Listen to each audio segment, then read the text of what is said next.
What's happening, everybody? My name is Cush. And I'm Big Roo.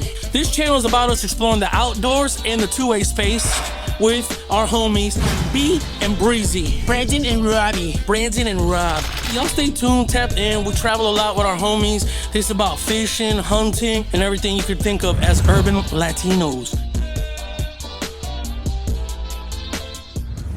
Keith, first, thanks for you and the boys, agreeing to be featured on the series we're rolling out. Thank you for having us. Of course, man. I wanted to ask you a couple questions because of the narrative outside of our space about children and firearms. We've known you now for I don't know how long, but I think what you're doing is awesome because of the Second Amendment, right? It's our right to bear arms, but train, whether it's for doomsday or self-defense or from the government. I think all of that is important. I want to ask you some very direct questions about when you decided to train up James and Grant, you and your wife. Was it a conversation that was just like, hey, we should do this? Or what is your why? My why? Well, it's how I was raised, how I was brought up.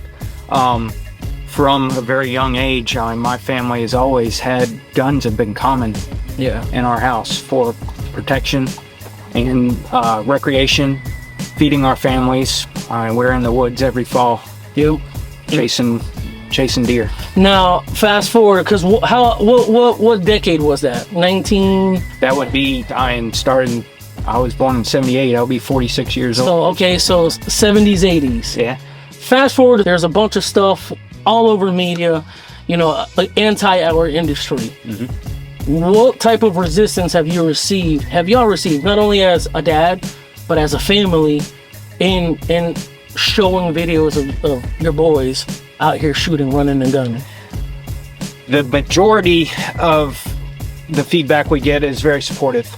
There are the mainstream lines. The major resistance is from the mainstream platforms itself. Yeah. You get the occasional comment of, oh, they're too young. Oh, you're creating serial shooters, school shooters. Yeah. You're grooming them. That's a word they like to use. And we were featured in a major news article back in December. Okay. Where we were made out to be the problem, the bad guy. Really? Yeah. They the journalist, in a reel that he posted a week after his article came out, he showed a video of James running a drill right out here that he pulled off our social media. And while he's showing that video, he's talking about the Uvalde shooter and the Sandy Hook shooter. Man, that's defamation. Yeah, he's weaponizing the training. Yeah. He's comparing my kids to school shooters. Yeah, correct. Yeah, that's not okay. No. And that's why I want to bring awareness to this, because I think the narrative for most of the people who don't know about guns and your rights to bear them, and they normally think people like us are radicals, we're crazy, we're gun nuts, and that's why I love what you're doing with your kids.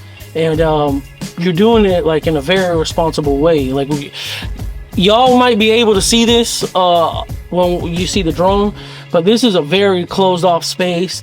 It's private, so there's nothing here that is unsafe by radical about it. Yeah, by a stretch. It's just anything. This is very American. Absolutely. There you go. Very American. Also, I wanted to ask you, at what age did you see fit to, James being your firstborn boy, what age did you see fit, hey, I feel comfortable putting a weapon in his hand?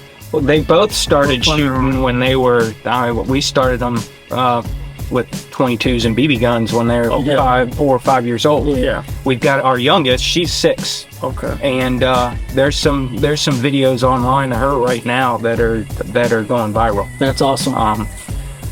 But I get that question a lot, as you can imagine. What age? And it's based on parents. It's relative. Yeah. It's relative. I mean, I know 6-year-olds that I wouldn't put in the same room with a gun. Yeah, absolutely. But it starts with how you raise your kids from day one. Yeah. It's about building discipline in your kids. It's biblical. Yeah. You 100%. you have to know that they're going to listen to you when you tell them no, don't do something. Yeah. Right. And when you challenge them with grown up responsibilities, that just allows them to excel as people. Yeah. Yep. And that's a good point. Challenging the child to step up.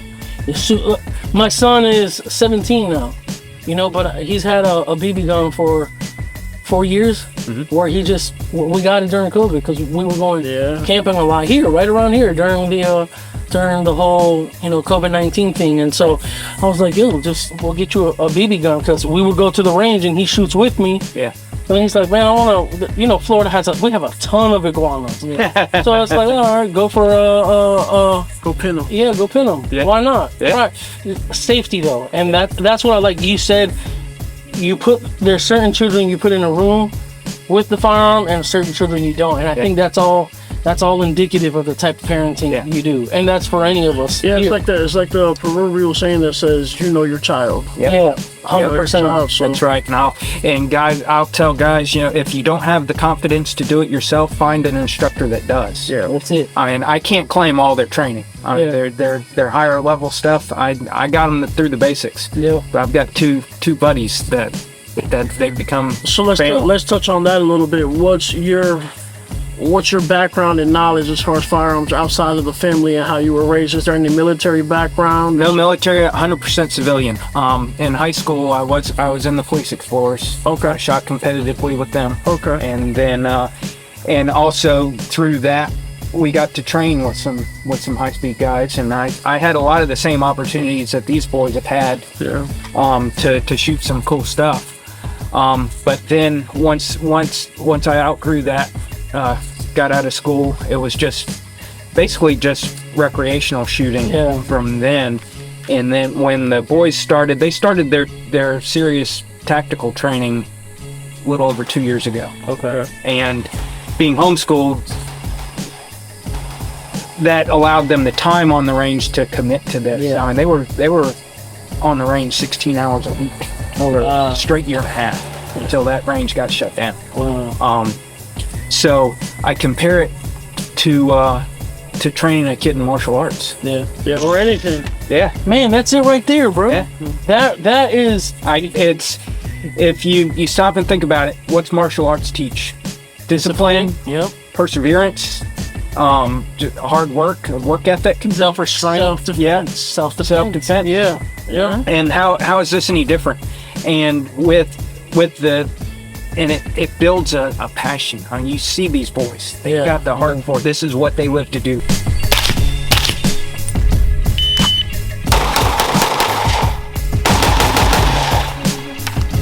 Test it. So with your different finger positions. That's pretty cool. Well, I think what some people don't realize is, so we all have sons, all of us here, and though he has more of an outdoor background than we do, but we have some outdoor background. This not only allows for self-development, self-restraint, discipline, it also allows for good father-son bonding time. Absolutely, yeah. That's something me and my son, I know him and his son, we all look forward to when we go fishing. It's the same thing, it's just a different tool of bonding. Yeah. Yeah. And we've gotten that.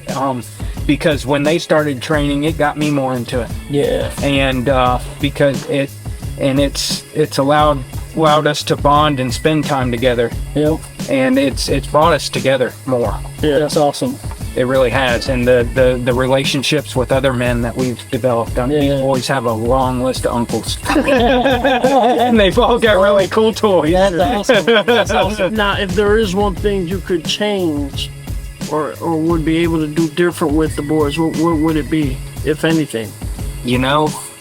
I really can't put my finger on one thing.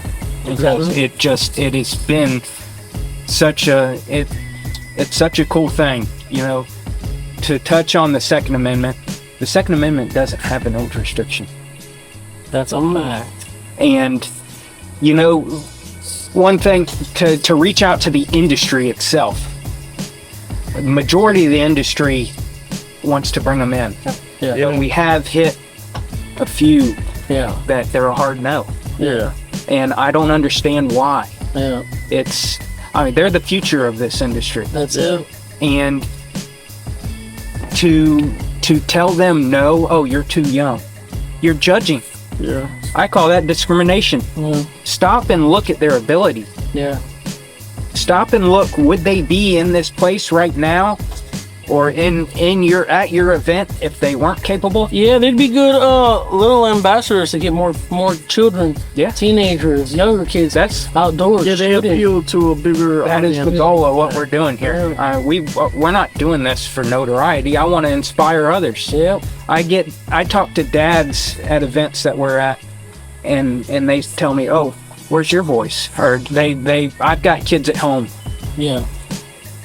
Well, why aren't they here? Yeah. Oh, we're worried about the age restriction. I said, you see my kids, Yeah. you work around it. Don't let that be an excuse. Debilitating. Yeah. Yeah, don't accept that narrative that they're not old enough. Yeah. I mean, look at Grant. He's 10 years 10 old. years old, and he's a little 10-year-old. Yeah. So we go to the range. That boy could shoot, though. He can shoot. That boy could shoot. But we go to the range, and of course he attracts attention. And people are going to nitpick what he does. Of course. So that's why we just press that so hard, is the safety aspect. Yeah. And that's the number one thing that you start with, and that's just pivotal in what we're doing.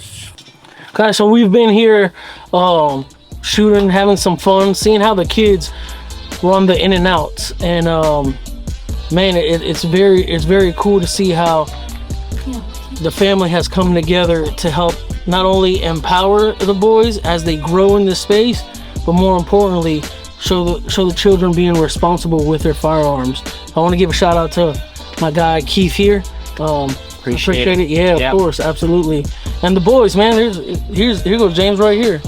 Look, get on camera. Hey. You know, we're about raising men. Yeah. And in this society that's trying to not do that. Yeah. So that's what it's all about. Thank you for having us. Of course, man. Coming out. Appreciate it.